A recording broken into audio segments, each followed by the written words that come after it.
Tell us where Tony Stark is in his life when this film opens, and tell us about his role with the Avengers now. Tony is basically hosting the Avengers in his tower in New York, Avengers Tower, I believe it's called now, Stark Tower, which is really Avengers Tower.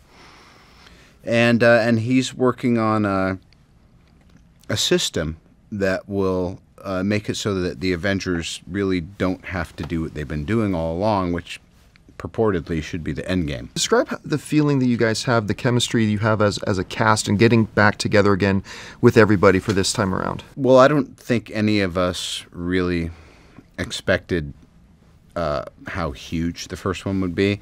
So it can almost intimidate you a bit because you're like, oh, well, we were just kind of hoping it would work out. And now there's this expectation to deliver. So, but the nice thing is it really is a great cast of folks, and we genuinely enjoy making this entertainment together. What is it about Tony as a character that attracts you to come back to him again and again and involve him as you do?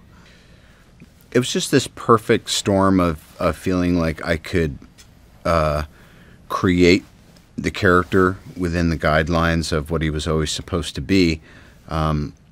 And I just thought he was so cool when I was reading the comic books. I was like, great, so let's just keep it real human and make sure that there's enough wit in there so that people don't think he's a stiff, and I think it'll work out all right. Every Marvel film brings something new and different to its audience. What were you hoping that Avengers Age of Ultron would bring to the audiences this time around? Well, again, you know,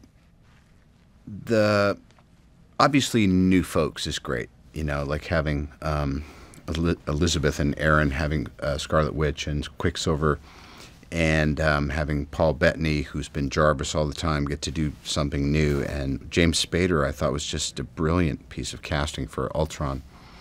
You always hope that it just defies expectation.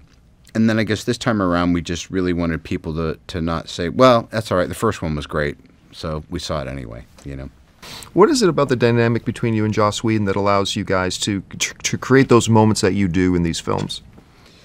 Well, it's a respect, you know, and every director-actor relationship is so different, and Joss is very in control and really wants to have authorship over things. So I think for me it was about just being a little bit more receptive, and it makes it, in some ways, just makes the job easier because he's kind of got it figured out.